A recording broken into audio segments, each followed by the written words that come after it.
लोकतंत्र के इस मंदिर में आज आप सबके बीच आकर मुझे बहुत प्रसन्नता हो रही है।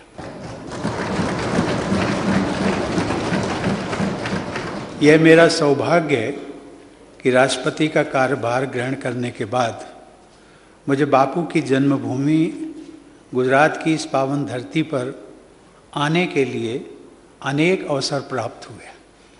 यह एक महत्वपूर्ण संयोग है कि गुजरात की विधानसभा का यह समारोह तब आयोजित हो रहा है जब हमारा देश आज़ादी का अमृत महोत्सव मना रहा है। आज़ादी और उसके अमृत महोत्सव के संदर्भ में गुजरात से अधिक उपयुक्त कोई और स्थान नहीं है। स्वतंत्र भारत की कल्पना करने वाले लोगों में गुजरात क्षेत्र के निवासी अग्रणी थे। 19वीं सदी के अंतिम दशकों में भारतीयों के अधिकारों के लिए दादा भाई नौरोजी और फिरोज शाह मेहता जैसी विभूतियों ने आवाज़ उठाई थी। उस संघर्ष को गुजरात के लोगों द्वारा निरंतर मजबूत बनाया गया और अंततः वो लड़ाई महात्मा गांधी जैसे युग प्रवर्तक के मार्गदर्शन में भारत की स्वतंत्रता के रूप में फलीभूत हुई। महात्मा गांधी ने न सिर्फ भारत के स्वतंत्रता संग्राम को विलक्षण नेतृत्व प्रदान किया, अपितु संपूर्ण विश्व को एक नई राह, एक नूतन सोच और एक नवीन दर्शन का उद्बोध कराया। आज जब भी विश्व में किसी भी प्रकार की हिंसा होती है, तब बापू के मूल मंत्र अहिंसा के महत्व का एहसास किया जाता है। देवियों और सज्जनों, गुजरात का इतिहास अद्वितीय रहा है। महात्मा गांधी और सरदार पटेल की इस भूमि को सत्याग्रह की धरती भी कहा जा सकता है। सत्याग्रह अर्थात सत्य का आग्रह, यह मंत्र विश्व भर में साम्राज्यवाद के विरुद्ध एक अमोघ अस्त्र के रूप में स्थापित हुआ। बारडोली सत्याग्रह, नमक आंदोलन और दांडी मार्च ने हमारे स्वतंत्रता संग्राम को नया स्वरूप तो दिया ही, साथ ही विद्रोह की अभिव्यक्ति और जन आंदोलन के संचालन को भी एक नया आयाम दिया। बारडोली सत्याग्रह से सरदार वल्लभ भाई पटेल के रूप में एक महान जननायक का भी उदय हुआ। देवियों और सज्जनों, लौह पुरुष सरदार पटेल ने आज़ाद भारत को उसका एकीकृत स्वरूप प्रदान किया और प्रशासन की आधारशिला को मजबूत बनाया। नर्मदा नदी के तट पर स्थित 182 मीटर ऊंची सरदार पटेल की प्रतिमा, जिसे हम सब लोग स्टैच्यू ऑफ यूनिटी कहते हैं, विश्व की सबसे ऊंची प्रतिमा है।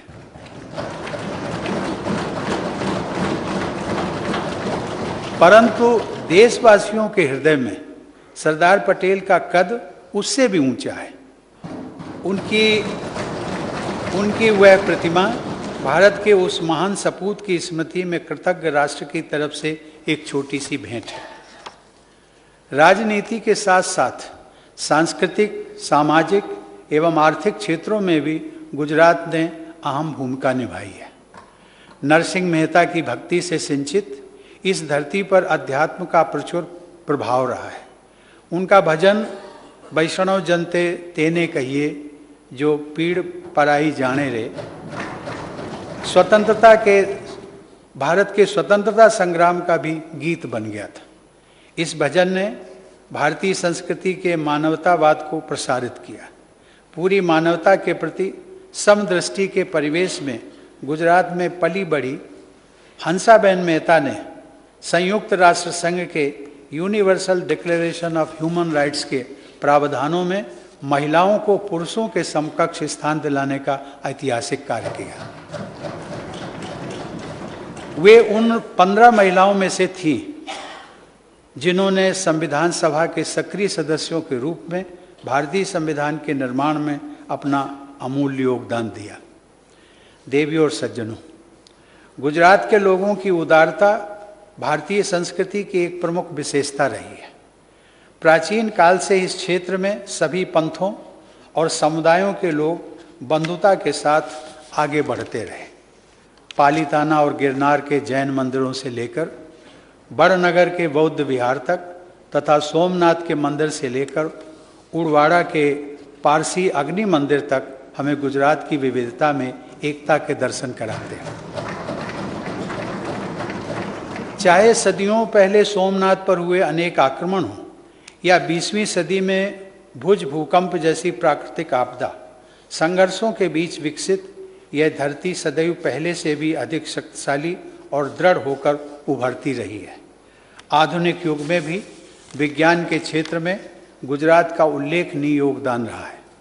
जहां होमी जहांगीर भाभा भारतीय परमाणु कार्यक्रम के जनक माने जाते हैं, वहीं अहमदाबाद में स्थित फिजिकल रिसर्च लैबोरेटरी के संस्थापक डॉक्टर विक्रम साराभाई भारतीय विज्ञान, विशेषकर भारत के स्पेस रिसर्च के मार्गदर्शक के रूप में सम्मानित हैं। सन 1960 में अपना अलग अस्तित्व बनाने के बाद आप सबका यह प्रदेश विकास के पथ पर इंटरप्राइज और इनोवेशन के जरिए अग्रणी रहा है। इस राज्य की सतत आर्थिक प्रगति के लिए मैं सभी पूर्व मंत्रियों, पूर्व मुख्यमंत्रियों और उनकी सरकारों के योगदान की सराहना करता हूँ। गुजरात की विकास यात्रा को आगे बढ़ाने के लिए मैं मुख्यमंत्री श्री भूपेंद्र भाई पटेल और उनकी पूरी टीम को भी साधुवाद देता हूँ। गुजरात की धरती पर आरंभ हुए व्हाइट रेवोल्यूशन द्वारा पोषण के क्षेत्र में क्रांतिकारी परिवर्तन आया। दूध के कुल उत्पादन और उपभोग की दृष्टि से आज भारत विश्व में प्रथम स्थान रखता है। गुजरात की मिल्क कोऑपरेटिव्स इस सफलता की अग्रदूत रही है। गुजरात में सहकारिता की संस्कृति की सफलता का लाभ पूरे देश में और भी अधिक प्रसारित हो, इस दृष्टि से केंद्र सरकार में सहकारिता मंत्रालय का गठन किया गया है और मुझे खुशी है कि उसकी जिम्मेदारी भी आपके गुजरात के ही श्री अमित भाई शाह को दी गई है। देवियों और सज्जनों, जब गुजरात की एक नए राज्य के रूप में स्थापना की गई, उसके बाद इस विधानसभा ने राज्य के समग्र विकास के लिए अनेक कदम उठाए। गुजरात पंचायत विधेयक 1961 और गुजरात अनिवार्य प्राथमिक शिक्षा अधिनियम 1961 द्वारा लोकल सेल्फ गवर्नमेंट और शिक्षा के क्षेत्र में प्रगतिशील व्यवस्था स्थापित की गई। बाद में गांधी जी के विचारों के अनुरूप पंचायती राज प्रणाली को एक संविधान संशोधन के जरिए पूरे देश में कार्यान्वित किया गया। राज्य के आरंभिक दौर में गुजरात के मुख्यमंत्री रहे श्री बलवंत राय मेहता जी को डायरेक्ट डेमोक्रेसी तथा पंचायती राज व्यवस्था के निर्माताओं में से गिना जाता है। गुजरात के इंफ्रास्ट्रक्चर की पूरी देश में सराहना होती है। यह उल्लेखनीय है कि गुजरात एकमात्र राज्य है जहां विधानसभा द्वारा इंफ्रास्ट्रक्चर में निवेश और विकास को प्रोत्साहन करने के लिए गुजरात इंफ्रास्ट्रक्चर डेवलपमेंट एक्ट 1999 पारित किया गया। भविष्य उन्मुखी कानून बनाने की दिशा में इस विधानसभा द्वारा पारित गुजरात जैविक कृषि विश्वविद्यालय अधिनियम 2017 भी उल्लेखनीय है। पर्यावरण अनुकूल जैविक खेती के प्रसार में अपनी आस्था को कार्य रूप देने वाले गुजरात के राज्यपाल आचार्य देवव्रत जी के मार्गदर्शन में इस अधिनियम के उद्देश्यों को प्राप्त करने में गुजरात सफलता के कीर्तिमान स्थापित करेगा, ऐसा मेरा विश्वास है। गुजरात की बहुआयामी प्रगति के लिए अनेक प्रभावी अधिनियमों को पारित करने के लिए गुजरात की विधानसभा के वर्तमान और भूतपूर्व सभी सदस्य सराहना के हकदार हैं।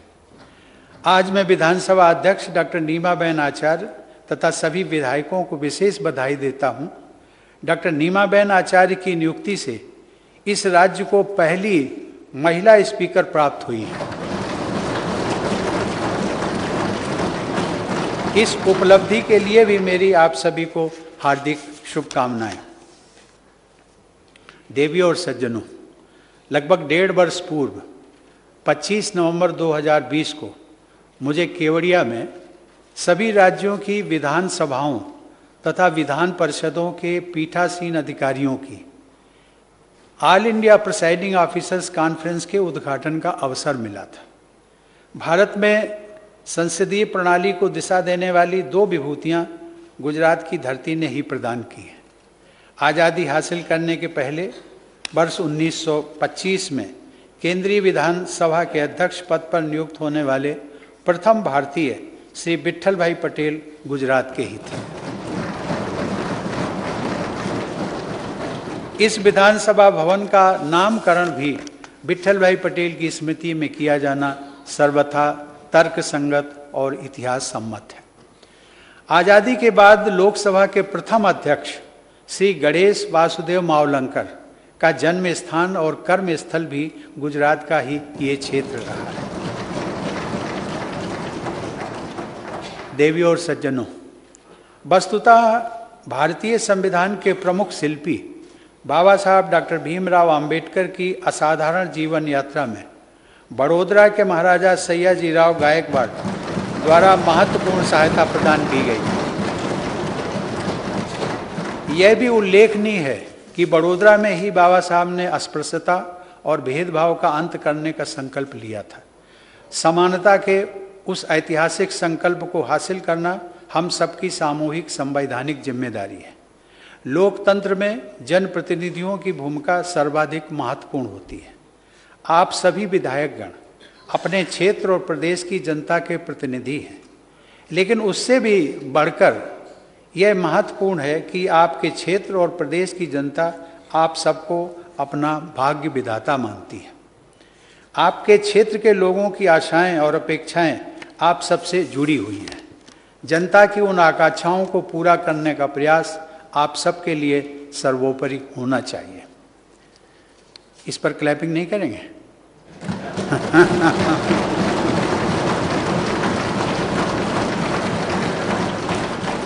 धन्यवाद। देवियों और सज्जनों, पिछले कुछ वर्षों से गुजरात मॉडल ऑफ डेवलपमेंट एक अनुकरणीय उदाहरण के रूप में देखा जा रहा है। विकास का यह मॉडल देश के किसी भी क्षेत्र एवं राज्य में कार्यान्वित किया जा सकता है।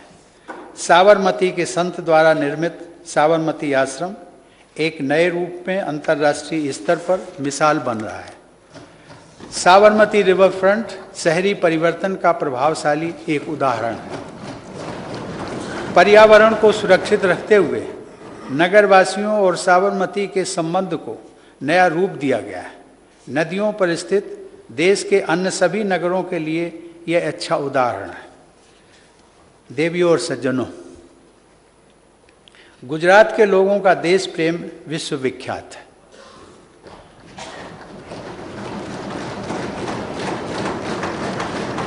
गुजराती समुदाय के लोग संपूर्ण विश्व में रहते हैं, परंतु अपनी मातृभूमि भारत से हमेशा जुड़े रहते हैं।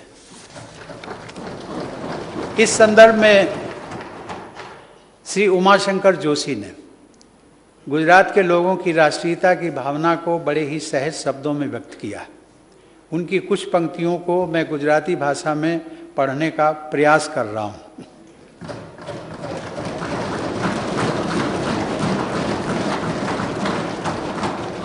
ऐते केवो गुजराती जे हो केवल गुजराती, हिंदू भूमिना नामे जेनी उछले ना छाती, महाराष्ट्र द्रविड़ बंगाल बिहार बधे अनुकूल, ज्યાં पग मूगे त्याने थईने रोपाए दृढ़ मूल, सेवा सुवास जेनी ख्याति तेज वश नक्सिक गुजराती।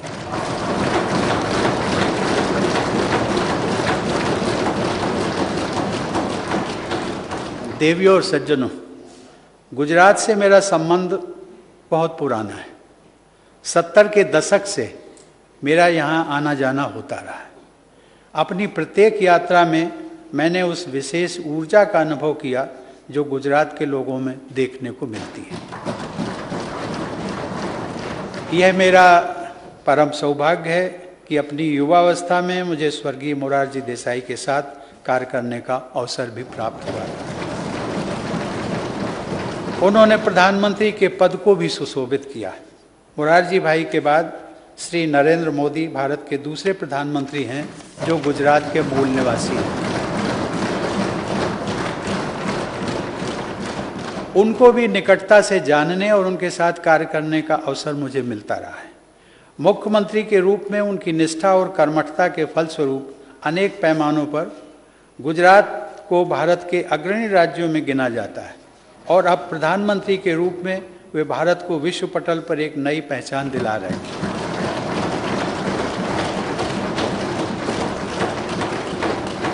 संयोग से 2 बार भारत के कार्यवाहक प्रधानमंत्री की भूमिका निभाने वाले स्वर्गीय गुलजारी लाल नंदा जी की कर्मभूमि भी गुजरात ही थी। इस प्रकार गुजरात ने महान जननायकों और उत्कृष्ट प्रशासकों की प्रभावशाली परंपरा विकसित की है। जैसा कि मैंने अपने संबोधन के आरंभ में कहा था कि लोकतंत्र के इस मंदिर में आयोजित ये समारोह आज़ादी के अमृत महोत्सव के साथ साथ मनाया जा रहा है।